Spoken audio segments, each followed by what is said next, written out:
Hey guys, what's up? It's Robbie with Open World Games, and we are talking about the top 10 things you probably didn't know about Battlefield 1.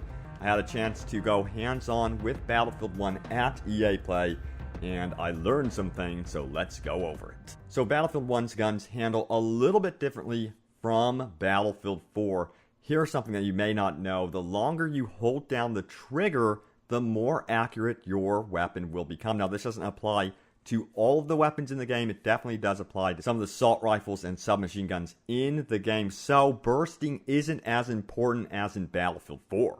Now, the assault class is one of my favorite classes in Battlefield 1, definitely, and they've got this cool anti-tank weapon.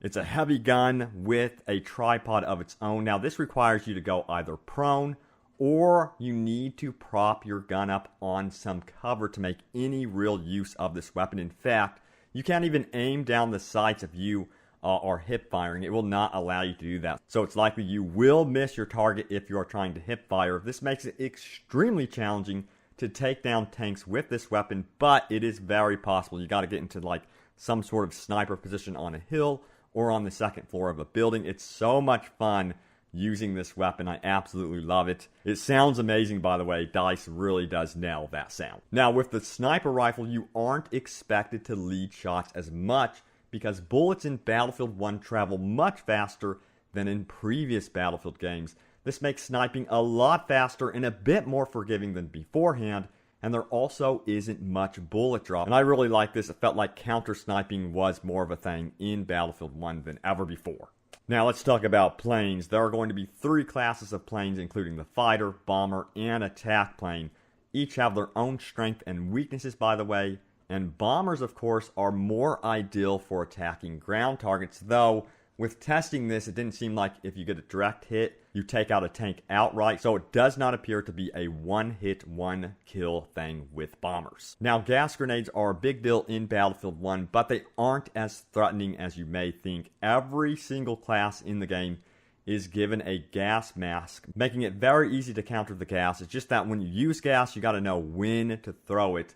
Now, if you equip your gas mask, you are going to be taking a major hit on visibility, and it becomes a little bit difficult to hear your surroundings because everything is muffled, so those are the major disadvantages to wearing a gas mask. Now, in some matches, you'll never ever see a Zeppelin, and this just means the fighting between the two teams is at a stalemate and it is dead even. I really do hope that they adjust this mechanic because I want to see the Zeppelins like no matter what. I think they're so iconic. But Zeppelins only appear when one team is really down and out of the fight. It's a chance for that team to get back into the fight. It sort of acts like a replacement to the helicopter, I guess you could say, in that you can jump from the Zeppelin parachute and go on and capture whatever objective you seek. So in that regard, it kind of replaces the helicopter. Now, when entering a vehicle, you will see a full animation depicting you crawling into a tank or armored car, which, by the way, is totally badass. This is one of the features that I also want to make into Star Wars Battlefront, where you crawl into your X-Wing and whatever. But back to Battlefield 1, yes, during these animations, you are still vulnerable and can actually be shot off the vehicle you are trying to enter. So be very, very careful when you decide to crawl into your desired vehicle. And this time, tanks can be repaired by the tank operator. It takes about 3 times to repair a tank to a maximum of 85 armor. So it appears you cannot fully repair a tank from within, but that's pretty good. You can get your tank up and running again. Tanks, guns, tracks, and engines can all be taken out by specifically targeting them, by the way. But if you survive, you can get these back up and running and be on your way. Now, if you think you're going to be sniping or flying during an entire match, you're going to be quite surprised. Cloud cover and fog rolls in dynamically, forcing you to change your thinking and tactics on the fly. Now, this is really cool. In Operations mode, which is the mode we have not yet seen, you must defend your territory.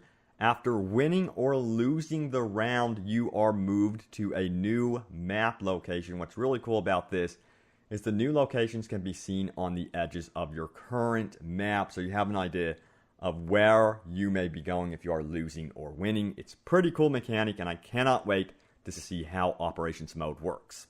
So there you guys have it, 10 new details you may not know about Battlefield 1 The game is going to be freaking amazing. Be sure to stay tuned here to Open World Games for more Battlefield 1 mayhem. We're going to have a ton of coverage on this game and so much more. Thanks guys for watching, and I will see you on the battlefield soon.